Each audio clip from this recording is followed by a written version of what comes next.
Hey guys, welcome back to another week of e-commerce marketing chats with myself, Charles, and Jimmy. Jimmy, how's it going, mate? What's been happening over the last week in your world?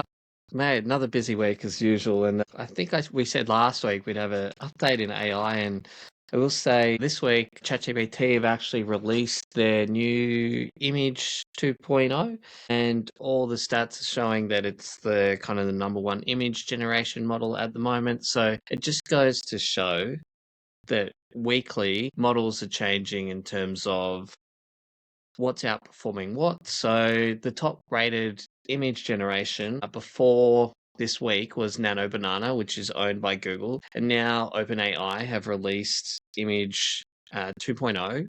And yeah, it's outperforming what Nano Banana can do now. So it's crazy how fast things can change. But what does this mean for e-commerce? Well, I've already tested some kind of infographic type ads, the outputs that you're getting when you're putting your product in certain scenarios, and with text in the image too, it's performing a lot better at the moment on OpenAI. So I think even last week, a lot of people were canceling their ChatGPT subscription or OpenAI, and now the ones that rely heavily on ad creation are kind of coming back just to, I guess, test this image generation tool, especially for the ones that are really heavy on meta ads.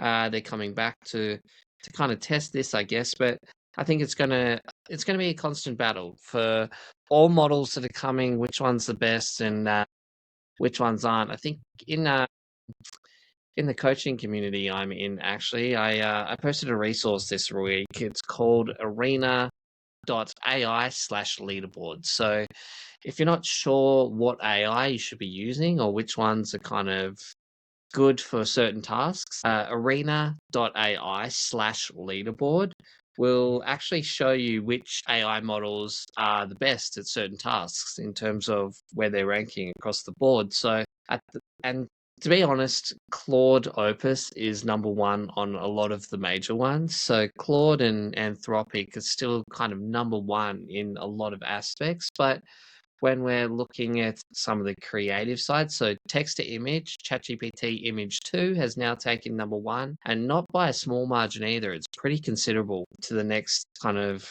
competitor, which is kind of the Gemini 3.1 model, which Nano Banana runs off. Editing images, ChatGPT has also taken number one on that too.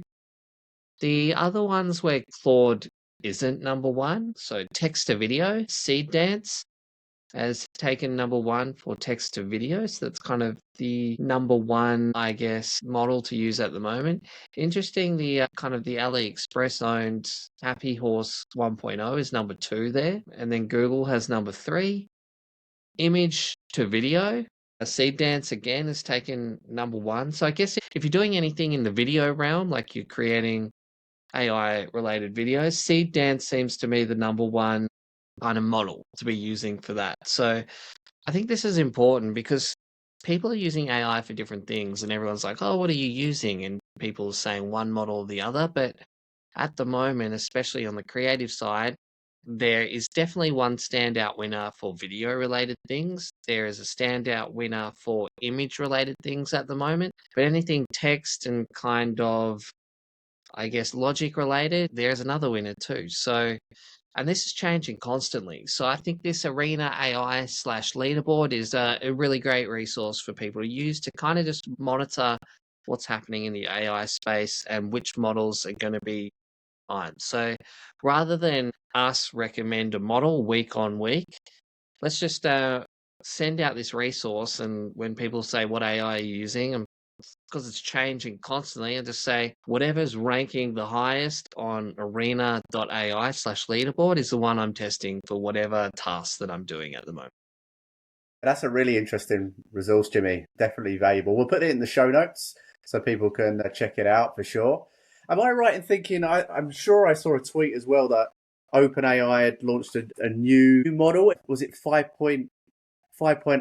And that they were saying that now that's also tipped the posters potentially better than Claude. But every other week, these companies are battling against each other, and I think once you've got familiar with, one core LLM that you're using frequently, you're probably not going to want to revert back unless you have a large budget to play with, some of the paid plans. So yeah, I think it depends like you said, it depends what it is that you need it for. Like I said, perhaps there is a better LLM for video production versus if you're wanting to code something. So I think it varies, but I think that resource sounds like a really valuable thing to look at week on week, especially if you're not married yet to a specific LLM that you really like and you're using on a daily basis.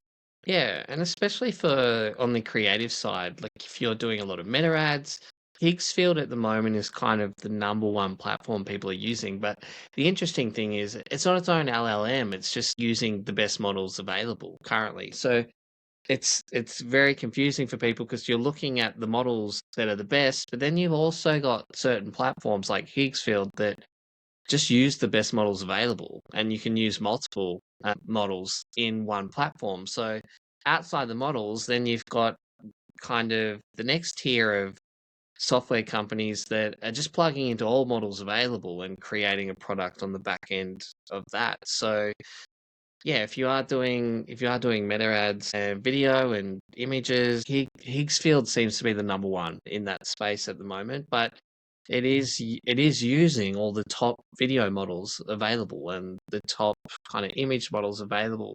Just looking at the rankings too, Charles, I do see ChatGPT 5.5 in here, which is probably their new Yes, one. that's I, yeah, I will say just in this score, it's definitely up there, but it's still sitting behind Anthropic. interesting. Interesting. And Yeah. it's according to the text responses, it's still sitting behind Meta's MuseSpark, and it's also sitting behind Gemini. So even though they do have a new model, um, it seems to do well on the document creating side of things, but still behind Claude. It's still behind Claude in basically everything except the image portion, which now OpenAI seem to have taken number one spot in kind of the image editing and the image generation. So yeah, it's interesting, and it's always changing too. But yeah, so I don't know about you, Charles, but I get asked all the time what I'm using, and most of the time my answer is Claude. But it's changed this week. And people like if you're doing things for images, I'm not using Claude for images. I'm using OpenAI at the moment. So I'm using different platforms for different things. But I think just one resource that people can go to say, hey, this is what I want to do. Which model is the best for this at the moment is going to be useful for people, I guess, wanting to jump into AI. Another thing too that I've seen for Claude at the moment. So I've seen this tested and I've seen a lot of posts about it, but it looks like Anthropic is potentially going to take Claude Code out of the Pro model. Yeah, I heard that as well. Um, I have seen a lot of posts, and Claude Code is basically what people are using to build their apps, and all their advanced coding, but it's looking more and more like they're testing taking that out of the Pro version. But it looks like anyone on the current Pro version, they're going to leave it there, grandfather it. But it looks like any new customers, it looks like they're going to move towards taking that out of the Pro plan. So if you are contemplating doing a lot of coding and you're not paying for the Pro version yet, I would jump on that now while it's still available on the cheaper plan, because it looks like it's very soon it's only going to be available on kind of their $100 plan. So and you're probably going to start to see this more and more as companies either look to IPO, they're going to start to, I guess, look to start offering their best products for as cheap as what they're offering, especially if they've got all the data that they need to, I guess, jump people up to those higher tiers. But yeah, there's a lot changing in the space at the moment. It is affecting e-commerce store owners. I think on the ad creation side, ChatGPT is definitely back in the game now with image creation. But yeah, if you're doing a lot of video stuff, probably Higgsfield is the place that you want to play at the moment too. And then if you're apps or building a SaaS, you still want to stay in the Claude sphere at the moment because they seem to have the best models. So yeah, just to give people a quick rundown and overview what's happening on the AI space. I think Charles and I will talk about other AI things. I think you had some AI overviews in the works today too, Charles. But yeah, in terms of what models people are using, we'll leave that there, that resource, arena.ai/leaderboard, to kind of see what's performing well. Sounds good. Yeah, no, Jimmy, I was reading an interesting article from Search Engine Roundtable. A little bit of good news because I think probably for the last 12 months, there's been a lot of talk about how Google AI overviews have been eating into click-through rates. And, a lot of e-commerce stores and other websites, publishers have been a bit disillusioned with Google and organic search and how traffic is steadily kind of declining over time. But this was an interesting study that was done, and it basically said here that from July last year, 2025, at the lows, we've seen now an increase. So from July 2025, there was a click-through rate of 0.57%. Now we're seeing it upwards of 2.4%. So in terms of actual click-through rates from AI overviews, that seems to be moving upwards again, which is some positive signs because there's always that worry. Yeah, I think Yeah, those AI overviews, when they first came out, they weren't like showing a lot of links in them initially, were they? I think they are no, they doing a weren't. better job of showing resources and where they're getting the information, which may be, like, what's your thoughts on it, Charles? Like, why is the click-through rate increasing? Are they showing more links in their AI overviews now or showing more resources? Like, what do you think? Because that's pretty significant. It's a pretty big increase. What do you think the driving factor behind it is? Yeah, I think that's exactly it, Jimmy. I think they've started to show more links. When you search, certainly on desktop, you're getting the links on to the right hand side of that search. And there's usually two or three that are prominent where they're visible. And then within the actual AI snippet, they're also showing more. You do have to click on the sources to kind of look through it. So I'm not sure how strong that click through rate is. But yeah, I don't know about your own search habits, but I've actually noticed myself clicking on those links a lot more. But I would say when it first came out, I was never clicking on those links. One, they didn't show the resources that well, and I don't think they snippeted the resources that well when they did do it. But now, if it's showing a relevant snippet and giving a really strong indication of where that information is coming from, a lot of the time I am going through to that resource. So it doesn't surprise me. It's an interesting stat because I hadn't actually thought about it, but it doesn't actually surprise me that that click through rates increase because I'm just thinking of even my own search habits, and I have been clicking through on those links a lot more than when the overviews were first introduced. I will say too though, with the Google AI overview, I think when ChatGPT first came out, I was using that a lot more for search queries and jumping off Google. But now that Google have really improved in that AI snippet, it's like, okay, I'm getting a pretty decent AI answer and I'm seeing the organic results too. So Google's almost providing the best of both worlds at the moment in terms of a more relevant response to what I'm searching, but also you can scroll down and go I guess the old way you were searching too, through those organic results. So I think if it's a more complex thing, sometimes even now I'm jumping into Gemini. I'm still staying on the Google platform, I think, for those queries rather than using ChatGPT as much for that. But yeah, I think Google's getting its foot back in the game a little bit, and I think I use Claude basically still for like all the complex things that I'm building. yeah, no, for It's sure. fun. It's funny just watching the landscape play out, watching your own habits, which platforms you're using and why. But yeah, I think Google did lose me for a little bit in that search, but I think it's won me back a little bit just with I guess the quality of their AI overviews. So it seems like they are doing some work there. No, absolutely. And I'm seeing it in my own clients' data, particularly one of my clients, we've really focused on building out a strong kind of blog content strategy, which is still working. Like it's driving not only clicks, but actually visibility in that AI overviews. One client in particular, we've got the ranking one blog, which is actually driving, it's the third most visited page on the site now. And I'm now in the position where I'm weighing up. It's got the click-through rate is actually relatively low, but it's got a lot of impressions and it's got getting a lot of AI citations.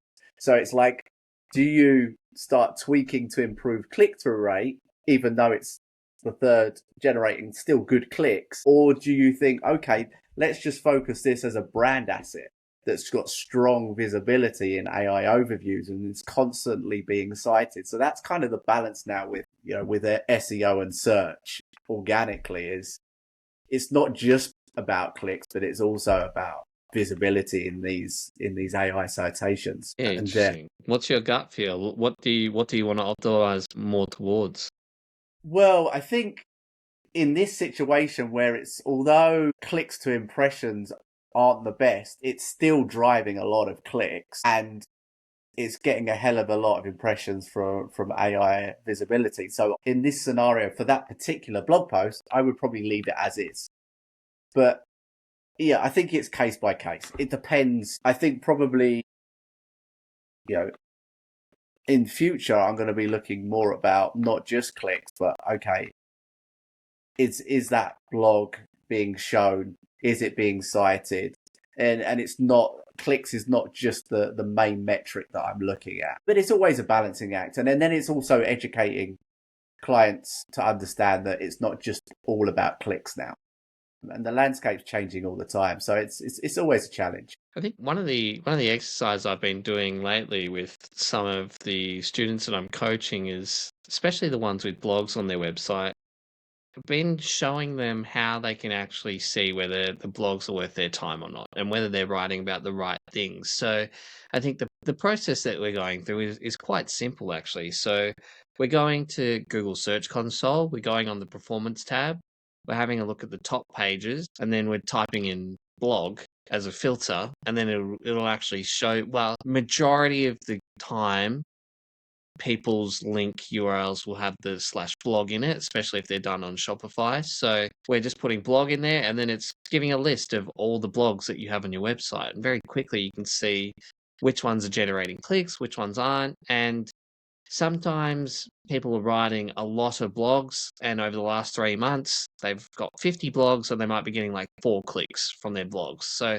they're just not writing about the right things. They're not doing the process properly. The blogs are really poor quality. So in that regard, like, blogging for someone like that is a complete waste of time.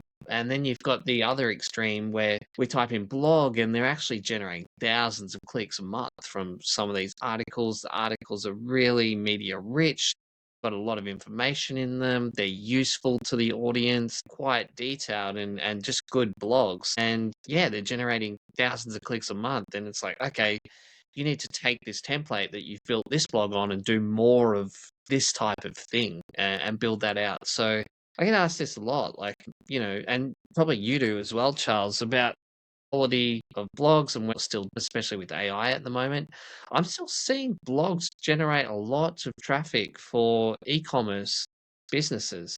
Now, there's another part to it as well. So what I like to do from there is, so once you know, okay, we're generating a lot of traffic from blogs. The next thing I do is go to Google Analytics and go into the traffic sources and kind of sort that by landing page, and then have a look at the pages where the initial traffic has actually come from Google and landed straight on a blog. And then you can actually see how much revenue that page has generated for your website. So how many people have gone on to read this article and actually made a purchase?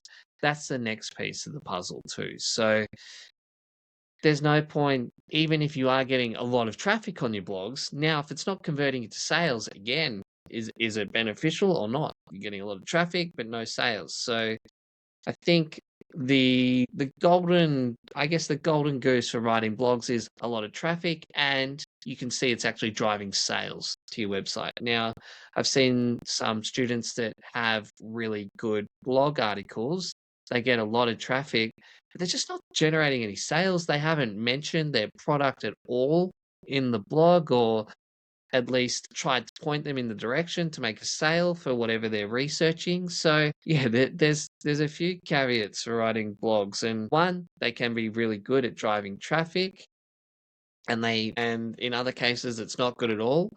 But then two, the second part of it, not just traffic, it needs to drive sales for you as well, especially the really good blogs. At least from the perspective that I'm coming from like a performance marketing perspective. I want to see the effort that they're putting into their site like convert to sales. So I don't know if you have a different perspective, Charles, whether you're happy for them just to generate traffic from their blog, whether that's got any value. But yeah, from like my point of view, the performance marketing side, the traffic only means something to me if it's bringing them in money, basically. So yeah, Yeah, keen to know no, your thoughts on that. yeah, I'm on exactly the same page as you, Jimmy. Like, there's no point just driving a bunch of traffic to a site if none of it's going to convert. It's just the traffic is just a vanity metric otherwise. So what I'm looking to do when I'm building out a kind of a blog strategy is like, okay, what type of blogs are most likely to convert? So things like product roundups, maybe you might do, it depends what you're selling and how, you can do like your brand versus a competitor. There's different ways you can spin it. Like I said, I like to do kind of like, for example, one of my clients, they don't just sell their own product. They sell multiple different brands.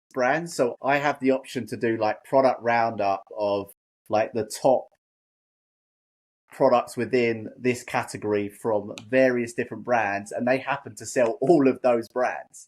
So I can then internal link from that Yeah. blog and hyperlink to their collections or to specific products that I'm talking about in a kind of subtle way. So yeah, I'm I always, think when I'm kind of building out that strategy, that's what I'm always planning to do. Yeah, I think you made a really good point too. I think, especially when you're comparing your brand to another brand in a blog article, it's one of the few ways you can really get your competitors' keywords in your own website. So if you do have a competitor that's driving a lot of kind of traffic or organic traffic, it's one of the few ways that you can actually kind of hijack a little bit of that traffic by actually putting your competitors like brand in a blog article comparing their product directly to yours. So you see it done a lot in kind of software businesses. I don't think it's done enough in product like e-commerce, but there's definitely room for it, especially if you know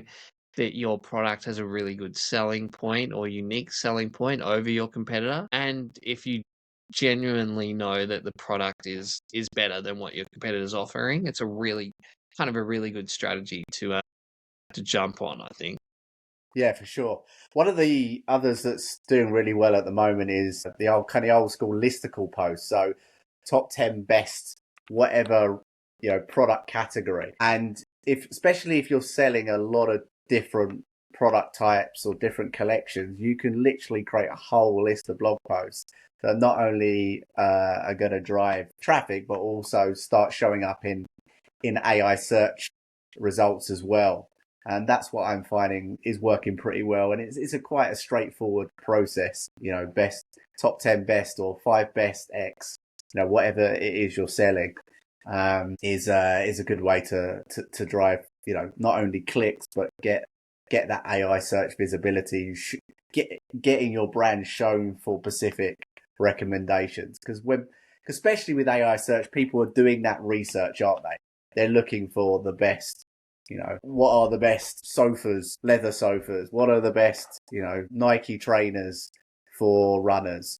These type of things, if you can be very specific when you're writing your blog articles about specific topics within your niche and what you're selling, that those are performing really well at the moment. I had an interesting thought too on kind of the being found on AI too. So I've got one client that I show you quite regularly, Charles, because they do all right from kind of ChatGPT traffic and I guess the AI search traffic. But one thing that I forgot that I did early on is I had an SEO resource maybe a year and a half ago, and it really kind of said, hey, you need to change your robot text on your site to make sure that your site is crawlable from these AI kind of platforms. So I did that on that client like really early on. So and even in the Shopify robot text, I actually changed it and just specifically said like allow this OpenAI crawlerbot to go over the whole site. But the reason I thought about it is because I saw another an SEO person post this week that they're finding it's a number one issue on sites that they're auditing at the moment, that the robot text by some platforms have like disapproved like AI crawlers to kind of go over their sites.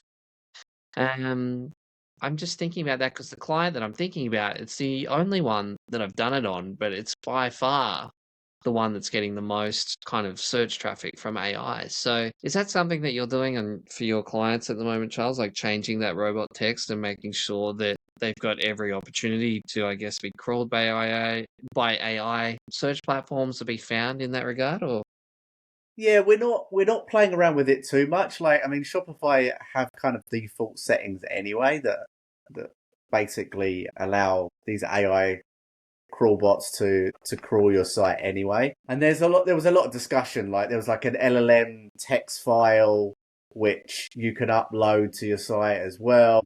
I've not found it's made a huge difference. Maybe it's probably one of those things. It's a checkbox exercise. Like, get it done. Make sure that your site certainly yeah, make sure that it's crawlable and it's not being not shown. I think that's the main thing. But it's in terms of actually having like a huge impact. It's probably a minor thing. You still need to build out an AI search strategy that's going to kind of drive visibility. So it's kind of it's kind of getting in the foundations. It's what I would describe as like with SEO, getting your foundational backlinks, like setting up your social media profiles, making sure there's links to your website, building out business directories. It's that first kind of initial step, or even like submitting your sitemap to Google Search Console. It's in that kind of category that I would say. yeah, makes Like it's sense. important, but it's not gonna transform your AI search visibility and SEO results. So yeah, that's kind of where I see it. That makes sense. I think, yeah, like you said, it's one of those things that if you can do it, or at least check it. But yeah, the only reason I'm kind of recommending doing it because the only client that I've done it on, they've got, I guess, the best results from AI search. So it's just something that's in the back of my head at the moment. But yeah, like make sure that your website is eligible to show up in these searches as much as possible. And I think that client last month they got close to 100 sales from ChatGPT alone.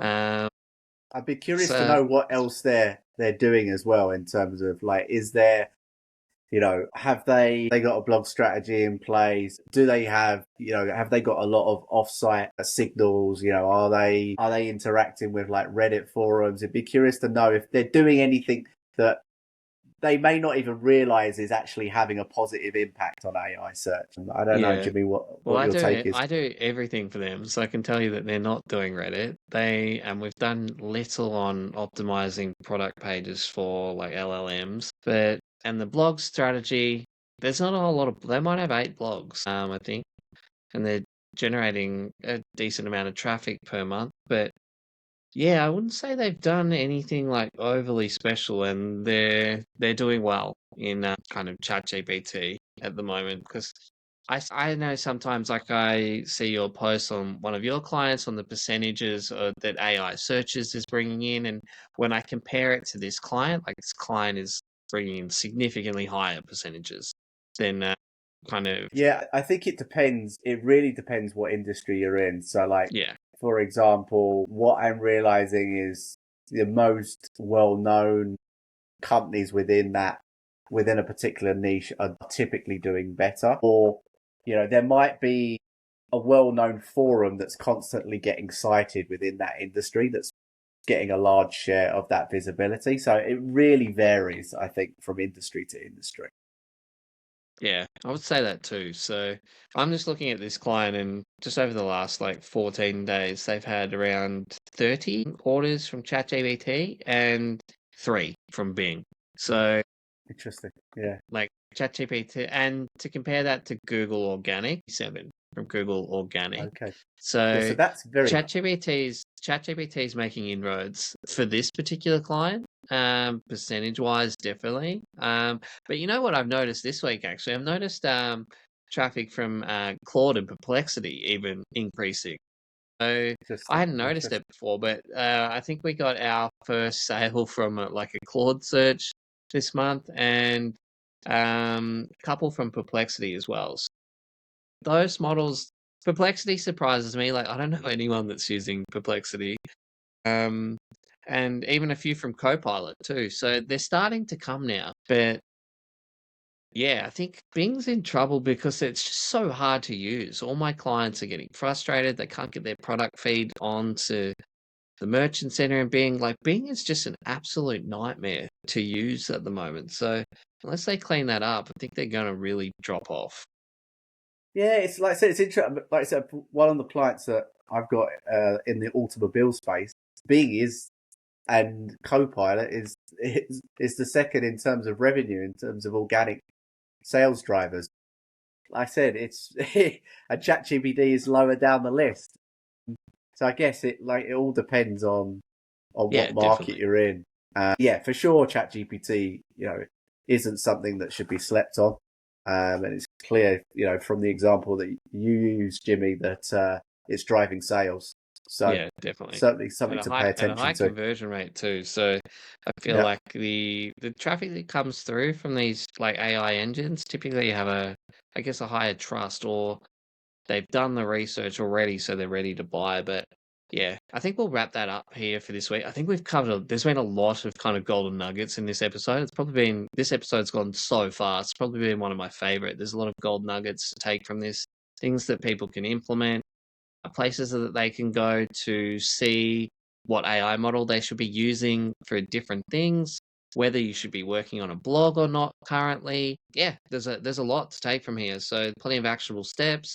Again, if you're wanting to learn more or chat to us more, feel free to join the Facebook group on Shopify Marketing Secrets on Facebook, and you can find all the rest of our kind of chats and podcasts on e-commerce marketing chats on all the platforms. So we'll leave it at there this week, and I'm sure we'll have plenty to update you guys on next week. And until then, we'll chat to you then.